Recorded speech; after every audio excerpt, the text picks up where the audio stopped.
Hello friends, welcome back to my channel சுதானும் நானும். இன்றைக்கி நம்ம சேனலில் 10 நிமிஷத்தில் சட்டுன்னு செய்யக்கூடிய ஒரு சூப்பரான பிரேக்ஃபாஸ்ட் ரெசிபி ராகி தோசை தான் பண்ண போகிறோம். இந்த ராகி தோசை பண்ணுறதுக்கு ஃபஸ்ட்டு மாவு ரெடி பண்ணிக்கலாம்.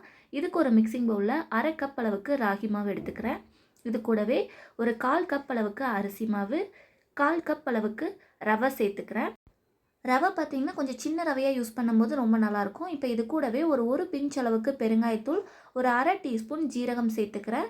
சேர்த்துட்டு இது கூடவே சின்னதாக கட் பண்ணி வச்சுருக்க இஞ்சி துண்டு பார்த்திங்கன்னா ஒரு டீஸ்பூன் அளவுக்கு சேர்த்துக்கிறேன். ரொம்ப சின்னதாக கட் பண்ணிக்கோங்க, அப்போ தான் சாப்பிட்றப்ப நல்லாயிருக்கும். இப்போ இது கூடவே ஒரு கொத்து கருவேப்பிலையை சின்னதாக கட் பண்ணிவிட்டு சேர்த்துக்கிறேன். கூடவே ஒரு பச்சை மிளகாயை ரொம்ப சின்னதாக கட் பண்ணியிருக்கேன். நீங்கள் உங்களுக்கு வேணும்னா 2 பச்சை மிளகாய் வரைக்கும் கூட சேர்த்துக்கலாம். இது கூடவே கொஞ்சமாக கொத்தமல்லி இலை, தேவையான அளவுக்கு உப்பு சேர்த்துக்கிறேன். நான் பார்த்தீங்கன்னா கிட்டத்தட்ட ஒரு டீஸ்பூன் அளவுக்கு உப்பு சேர்த்துருக்கேன். உங்கள் தேவையான அளவு சேர்த்துக்கோங்க. எல்லாம் சேர்த்துட்டு இது கூட 2.5 கப் அளவுக்கு தண்ணி சேர்த்து நல்லா கலந்து விட்டுக்கலாம். ஃபஸ்ட்டு நான் 1 கப் அளவு தண்ணி சேர்த்து கலந்துட்டேன். இப்போ அடுத்ததாக திரும்ப ஒரு 1.5 கப் அளவுக்கு தண்ணி சேர்த்துட்டு நல்லா கலந்து விட்டுறலாம். இந்த தோசை மாவு பார்த்திங்கன்னா நல்லா தண்ணியாக தான் இருக்கணும். ரவை தோசைக்கெலாம் நம்ம ரெடி பண்ணுவோம் இல்லையா, அது போல் நல்லா இந்தளவுக்கு தண்ணியாக இருந்தால் தான் நல்லா கிறிஸ்பியாக கிடைக்கும் நமக்கு. இப்போ மாவு ரெடி ஆகிடுச்சு. இப்போ அடுத்ததாக நம்ம தோசை ஊற்றிடலாம். தோசை ஊற்றுறதுக்கு அடுப்பில் கல் வச்சுட்டு லைட்டாக எண்ணெய் அப்ளை பண்ணிக்கோங்க.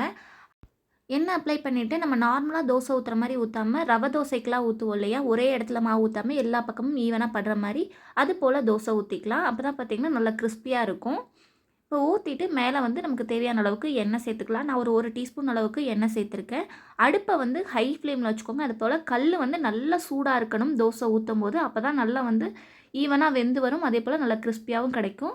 ஒரு சைடு வெந்த உடனே இன்னொரு சைடு நம்ம திருப்பி போட்டுக்கலாம். அதே போல் ஒவ்வொரு தடவை தோசை ஊற்றும் போதும் மாவு பார்த்திங்கன்னா நல்லா கலந்து விட்டுட்டு அதுக்கப்புறமா ஊற்றுங்க. ஏன்னா மாவு அடியில் போய் தங்கிரும், மேலே தண்ணியாக இருக்கும். அதனால் நல்லா கலந்து விட்டுட்டு நம்ம தோசை ஊற்றிக்கலாம். இப்போ அவ்வளோதான், தோசை நல்லா சூப்பராக ரெடி ஆயிடுச்சு. பாருங்கள், பார்க்கும்போதே எவ்வளோ கிறிஸ்பியாக இருக்குன்னு. இந்த தோசை கூட தேங்காய் சட்னிலாம் வச்சு சாப்பிட்டிங்கன்னா ரொம்ப சூப்பராக இருக்கும். 10 நிமிஷத்தில் சட்டுன்னு பிரேக்ஃபாஸ்ட் டின்னருக்கு இந்த மாதிரி ஒரு ராகி தோசை செஞ்சு பாருங்கள். வீடியோ பிடிச்சிருந்தால் லைக் பண்ணுங்கள், ஷேர் பண்ணுங்கள், சப்ஸ்கிரைப் பண்ணி பக்கத்தில் இருக்க பெல் ஐக்கானை கிளிக் பண்ணி ஆளுங்கிற ஆப்ஷனை கிளிக் பண்ணி